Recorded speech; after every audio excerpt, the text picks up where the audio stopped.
오늘도 주님과 함께 하기를 축원합니다. 하나님과 함께 하는 것 정말로 쉬운 일은 아닙니다. 그러나 내 생각이, 내 이성이 죽을 때 우리는 주님과 함께하는 믿음의 삶이 될 줄로 믿습니다. 사무엘하 16장을 봅니다. 이 다윗의 이 거의 마지막 정도의 이 삶을 보면 다윗의 마음을 아는 사람들이 있습니다. 다윗의 마음을 아는 사람. 그 중에 가장 많이 아는 사람이 요압이라는 장군입니다. 다윗의 마음을 너무 잘 알아서 다윗의 마음을 풀어주려 합니다. 근데 그것은 풀지 말아야 할 일들이었습니다.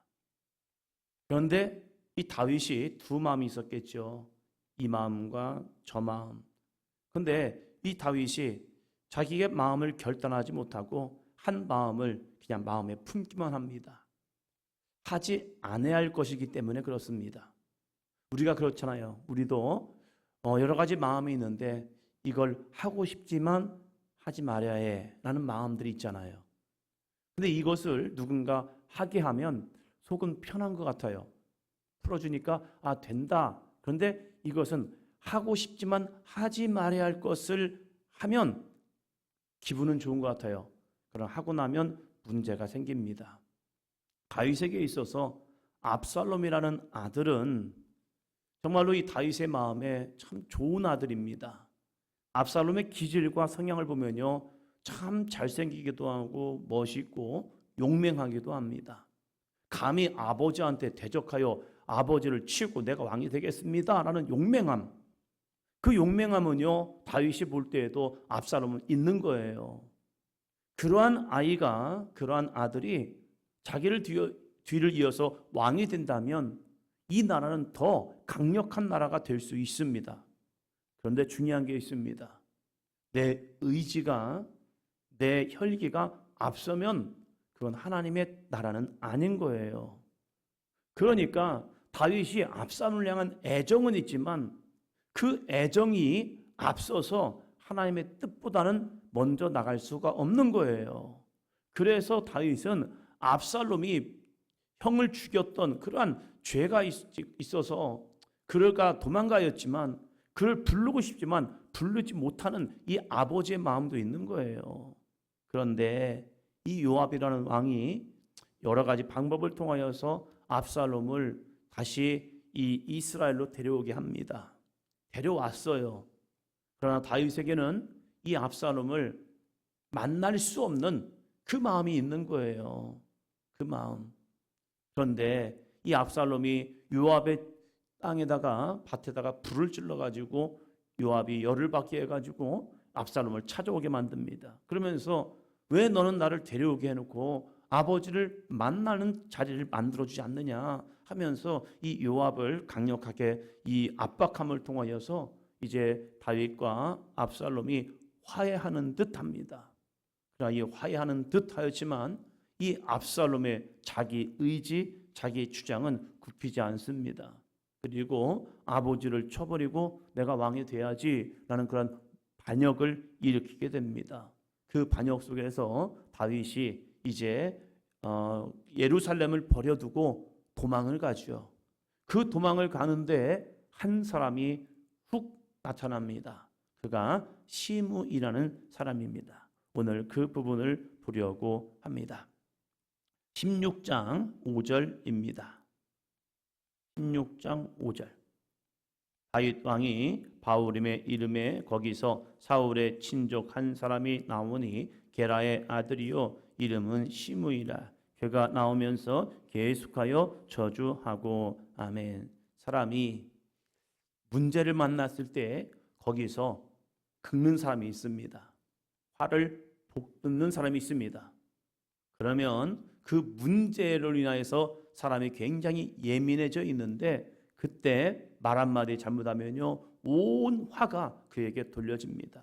학교 다닐 때 재미있는 일은 선생님하고 여러 가지 이게 농담을 하고 뭐 이렇게 하다가 선생님이 약간 기분이 좀 상할 때가 있어요. 근데 앞에서 막 선생님하고 좀 장난치고 좀 선생님의 마음을 슬슬 긁었던 애는 안 혼납니다. 그런데 뒤에 갑자기 한마디 한 애가 갑자기 표적이 돼가지고 너희 나와 해가지고 이렇게만 혼나요. 그러면 타이밍인 거예요, 타이밍. 선생님이 좀 괜찮을 때는 좀 농담해도 선생님한테 좀 장난을 쳐도 선생님이 이해해주고 용납해줍니다. 그런데 기분 나빠하는 그 상황이 있거든요. 그때 괜히 툭 던진 말 때문에 선생님이 화가 나가지고 너 일로 와 엎드려 해가지고 혼나는 아이가 있습니다. 얘는 굉장히 선생님하고 좀 더 했는데 볼 때는 얘가 혼나야 하는데 아니 얘는 그냥 툭 던진 말이 그렇게 기분 나쁠 말도 아닌데 그때 상황 속에서 하는 모습 때문에 혼나는 모습을 보게 돼요. 그러면서 그렇지 그렇지. 근데 다른 사람의 상황은 잘 보는데 제 상황은 또 그렇게 잘 안 보여요. 그래서 그 타이밍 속에서 어떻게 얘기하느냐 중요하거든요. 지금 다윗은 압살롬에 의해서 아들에 의해서 반역이 일어나가지고 예루살렘에서 신하들과 함께 이제 도피를 하고 있는 겁니다.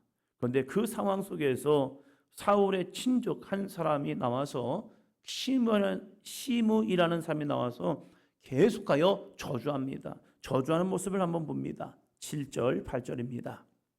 시므이가 저주하는 가운데 이와 같이 말하니라. 피를 흘린 자여 사악한 자여 가거라 가거라. 사울의 족속의 모든 피를 여호와께서 내게로 돌리셨도다. 그를 이어서 내가 왕이 되었으나 여호와께서 나라를 내 아들 압살롬의 손에 넘기셨도다. 보라, 너는 피를 흘린 자이므로 화를 자초하였느니라 하는지라. 아멘. 이 시므의 말이 맞습니까? 틀립니까? 맞기도 하고 틀리기도 합니다. 다윗은 결코 사울을 죽이지 않았습니다. 죽일 수 있는 기회가 있었음에도 불구하고 하나님의 주권 속에 다윗은 맡겼습니다. 그래서 하나님께서 블레셋과의 전쟁에서 사울을 죽이셨지요. 다윗이 한 건 없습니다. 그러나 여러 가지 소문이나 정황으로 보면요, 이 다윗이 사울 왕가를 치고 다윗이 등극한 것처럼 또 다른 사람은 오해할 수가 있습니다. 오해는 자기의 생각 속에 빠져들기 때문에 그렇습니다. 시므이는 단단히 오해했습니다. 그래서 이 다윗이 사울 왕의 피를 흘린 자로 생각하는 겁니다. 만약 다윗이 사울과 전쟁에 나갔더라면 이러한 일이 벌어졌을까? 사울이 다윗 때문에 압박감을 느끼지 않았더라면 이러한 상황이 되었을까? 그러면서 모든 원인을 다윗에게 두는 거예요. 그러면서 사울이 하나님을 버렸기 때문에 이런 결과가 나온 것이 아니라 다윗이 사울에게 문제가 되었기 때문에 사울이 이러한 형편을 만난 거야 하면서 시므이는 모든 탓이 다윗에게 돌리는 거예요. 그러면서 저 다윗 때문에 그러면서 피를 흘린 자여 사악한 자여 가거라 가거라. 여러분, 이 상황에서 이러한 얘기한다는 것, 이건요 세상 말로 미친놈입니다. 아니 지금 다윗이 옆에 있습니다. 다윗 혼자 가는 게 아닙니다. 다윗에게는 대단한 용사들, 장군들이 있습니다. 그런데 이 다윗의 가까운 곳에서 다윗이 그 행렬들이 가는데 다윗에게 흙을 뿌리고 돌을 던지면서 이러한 저주를 합니다. 그 정도의 거리라면 먼 거리가 아니에요. 가까운 거리예요. 거기에서 다윗에게 저주를 한다? 그건요 죽을 거예요. 죽을 거. 누가 하나가 와서 걔를 치면요 시므이는 죽는 거예요. 그런데 이 시므이가 무슨 담력인지 다윗을 따라가면서, 그것도 다윗이 뒤에 가겠습니까? 앞에 가겠습니까? 앞에 갈 거 아니에요. 그러면 이 다윗을 보면서 거기서 저주하는데 누군가 와서 칼로 치면 죽는데 이 시므이가 이런 말을 하고 있는 거예요. 그때 역시 다윗에게는 좋은 이 충정을 가지고 있는 장군들이 있죠. 아비새의 말을 봅니다. 9절이요. 스루야의 아들 아비새가 왕께 여짜오되 이 죽은 개가 어찌 내 주 왕을 저주하리이까? 정하건대 내가 건너가서 그의 머리를 베게 하소서 하니. 이 아비새 정말로 다윗에게 있어서는 참 충직한 장수이지요. 웬만한 사람 같으면 그냥 가서 확 죽여버리고 아유, 왕이시여, 저 저주한 놈을 제가 죽여버렸습니다. 이렇게 했을 텐데 아비새는요, 그의 형 요압과는 다릅니다. 모든 걸 다 물어봅니다. 사울 왕이 자고 있을 때 같이 가서도 물어보는 겁니다. 다윗이요, 내가 이 사울의 심장을 뚫어버리겠습니다. 아니, 하지마 하면요, 아비새는 안 합니다. 다윗이 하라면 하고 하지 말라면 안 하는 이 아비새, 참 좋은 사람이죠. 이 아비새가 다윗에게 물어보는 겁니다. 이 저주의 소리를 들었을 때 얼마나 다윗이 기분이 상할까. 많은 사람들 앞에서 이 시므이가 다윗을 저주하는 겁니다. 그러면 다윗이 얼마나 부끄럽고 치욕적이고 모욕적일까. 그 마음을 알기 때문에 아비새가 다윗에게 물어보는 거예요. 이 죽은 개가 어찌 내 주왕을 저주하리까. 말씀만 하세요. 제가 저 시므이를 죽여버리겠습니다. 그런데 이 다윗 땜입니다. 정말로 다윗은 다윗입니다. 밧세바를 취하고 우리아를 죽였던 이러한 다윗이지만 어떠한 상황과 형편을 만나든지 그는 내 감정이 앞서는 자가 아니라 하나님이 왜 이 상황을 만나게 했지? 이 평정심을 얻는 건 정말 어려운 일입니다. 문제를 만나면 감정이 앞섭니다. 감정이 앞서는 순간 하나님의 뜻은 온데간데 없습니다. 그냥 감정을 풀어야 마음이 편안한 거예요. 지금 이 다윗의 감정은 압살롬 때문에 굉장히 극도로 예민합니다. 그러면 우리는 감정대로 행동을 할 수밖에 없는 상황이 와요.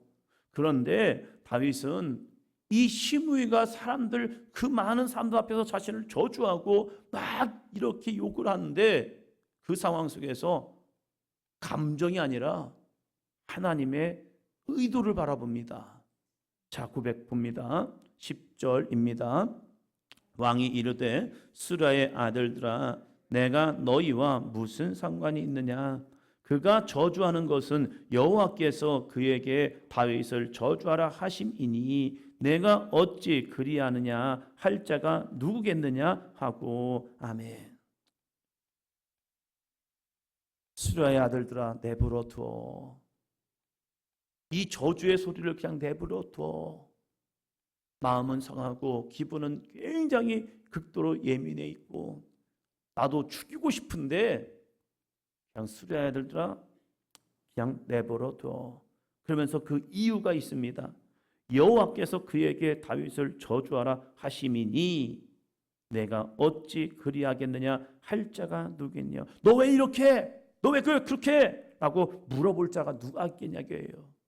저 시므이가 이 상황에서 와서 나를 저주하는 것은 여호와께서 다윗을 저주해 라는 마음을 주었기 때문에 하는 거야.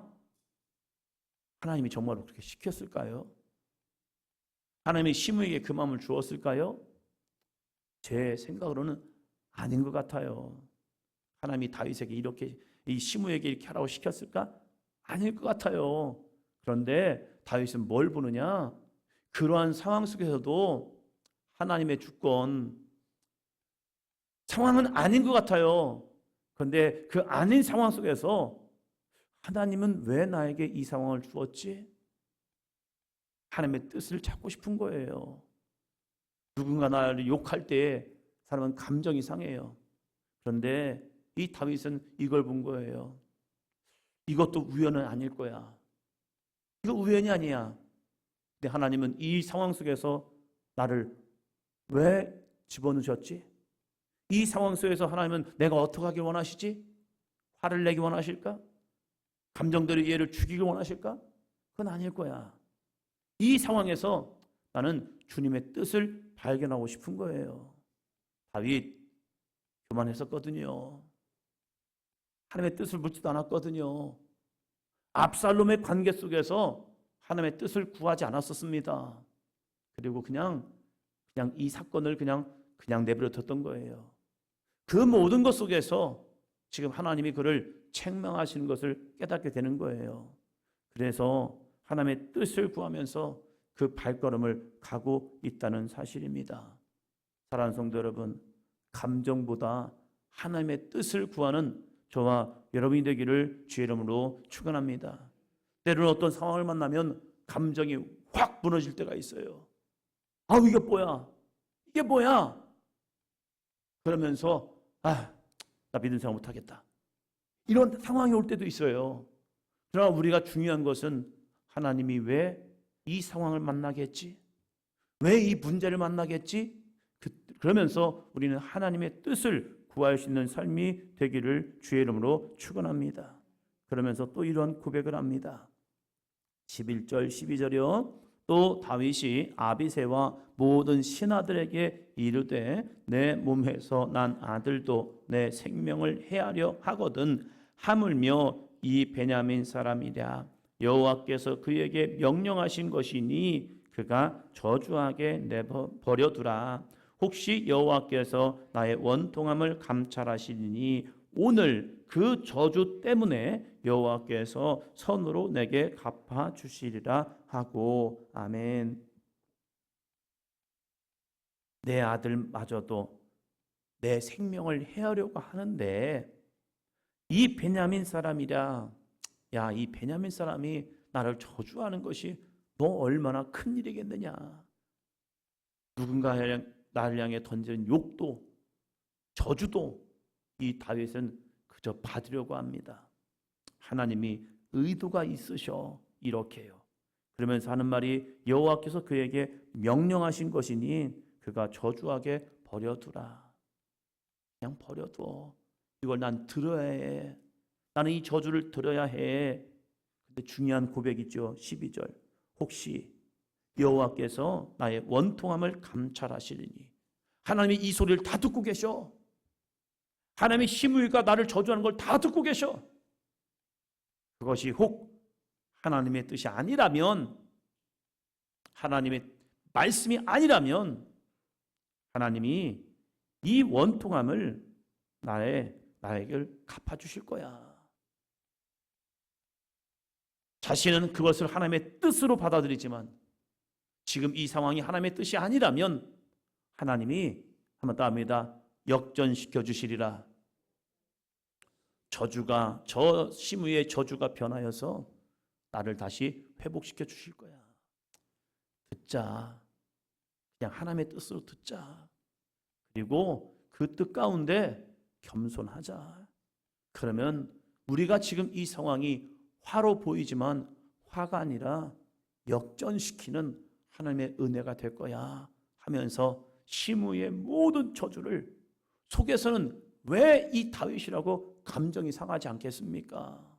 그런데 그 모든 감정을 다 제거하고 하나님 앞에 바짝 엎드리는 심정으로 하나님의 말씀으로 듣겠습니다. 우리는 좋은 말만 하나님의 말씀을 듣고 싶지요. 은혜의 말씀만 하나님의 말씀으로 듣고 싶지요. 축복의 말씀만 하나님의 말씀으로 듣고 싶지요. 그러나 때로는 욕이, 저주가, 나에게 참 기쁜 나쁜 이야기가 들려오고 상황이 주어진다 할지라도 우리는 한번 더 합니다. 아멘, 아멘 하시기 바랍니다. 그러면 하나님께서 이 다윗을 회복시켜 주셔서 다시 일으켜 주신 것처럼 하나님의 거룩한 회복과 은혜가 주어지는 삶이 될 줄로 믿습니다. 기도합니다.